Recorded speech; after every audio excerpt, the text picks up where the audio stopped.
Hello, it's Josie here. Welcome to the Yoga Local podcast. Thanks for listening or watching.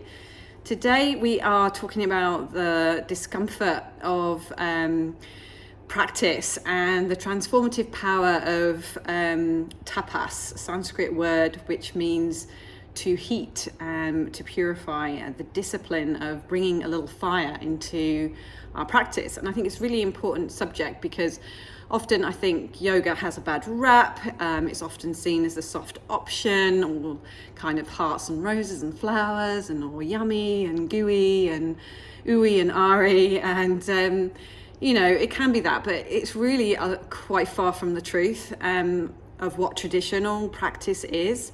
Sometimes our practices can reveal more about what our problems are, rather than how great everything is. And I think that can come as a real shock to some people when they come to a practice where we're teaching the traditional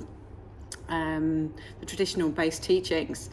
So tapas, it's a word which means, or is derived actually from the Sanskrit tap, which means to burn or create heat.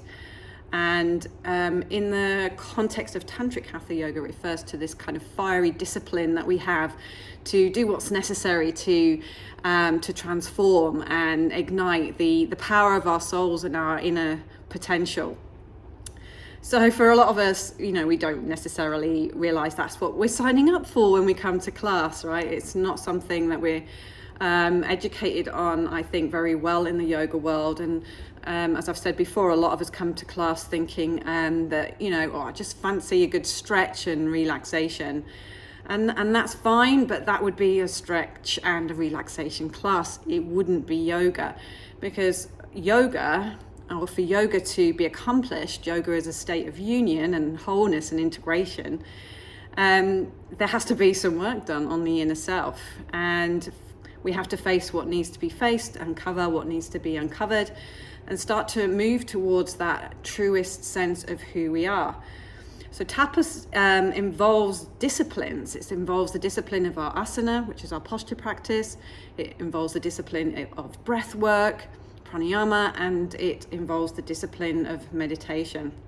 So these practices are what create or generate the heat in the body, that purify the mind, that help us to release the stored energies, the tensions, the toxic emotions, the unhelpful thinking, the conditioning, all those things that keep us rigid, keep us complaining, keep our bodies complaining, and create a disconnect both in the mind and the body. All that stuff needs to come to the surface, to be witnessed, to be held in a safe container, so that it can ultimately be transformed.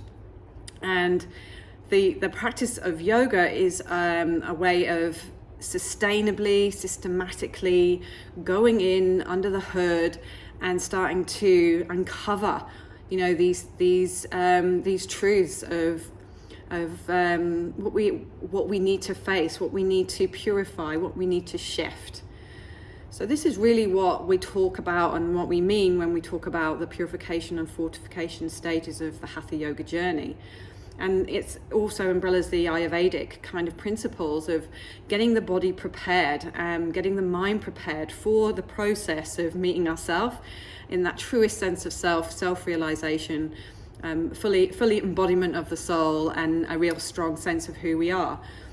And as I said, it's the tradition and the teachings give us the tools, they give us the practices to go under the hood and do this work.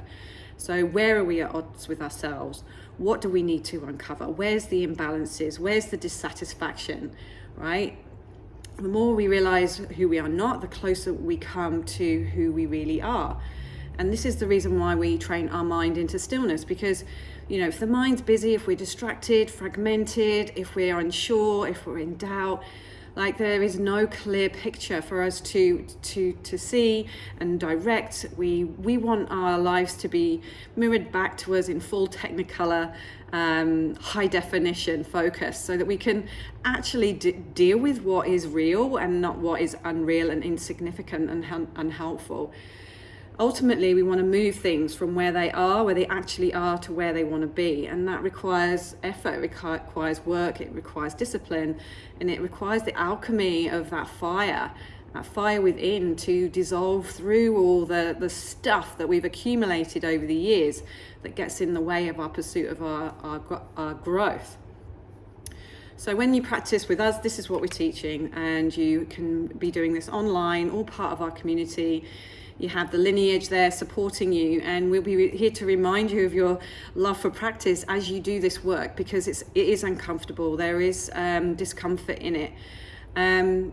But there's also, that real connection with a group of people who desire to, not settle and to fully become all they can be.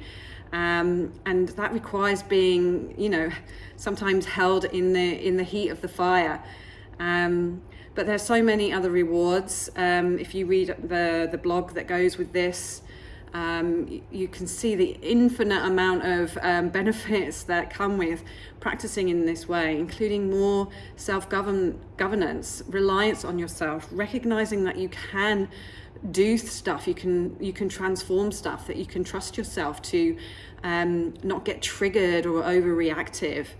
And you can start to see the challenge of the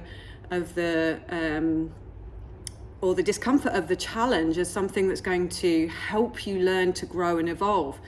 Life is constantly throwing curveballs at us all the time. It's the nature of life, and yoga is offering us the tools and skills to navigate those challenges, to show up for them, to move through them, because they're going to come. And it's certainly not about putting our heads in the sand and pretending everything's okay and it'll all go away. That doesn't get us to where we want to be. So the stillness and the space that we try and cultivate in our practice is there for us to really go in and see, so that we can transform. So have a look at those benefits. If they don't persuade you, I don't really know what will. But that's, this is the essence of complete practice as it's meant to be taught in the traditional way. I encourage you not to go after things that are just fluffy and fuzzy and feel good for 5 minutes.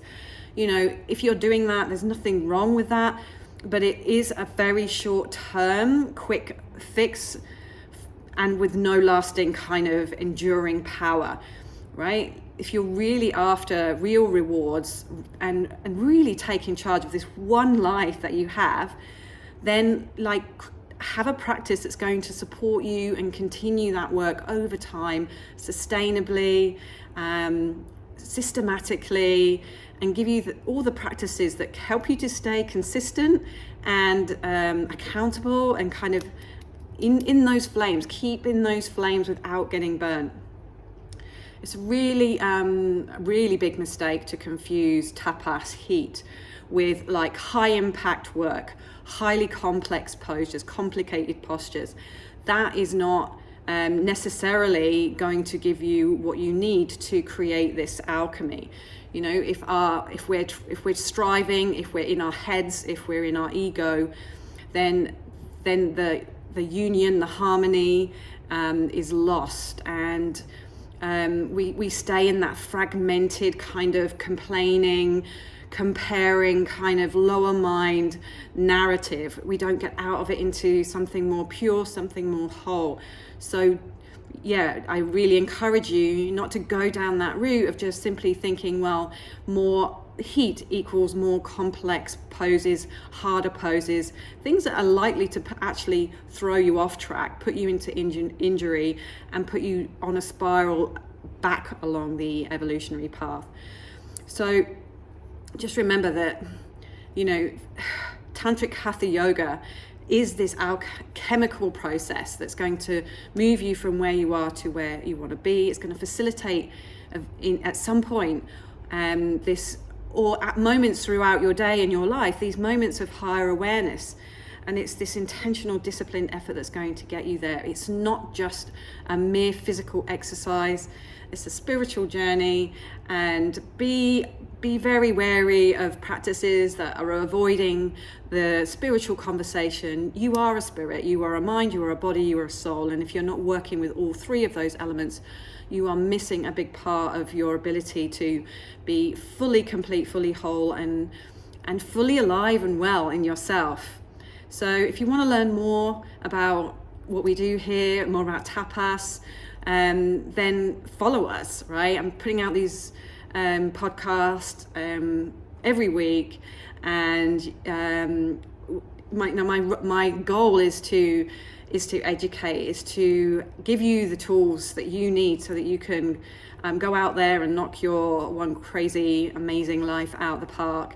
So please follow us, and maybe jump on some of our events that are coming up.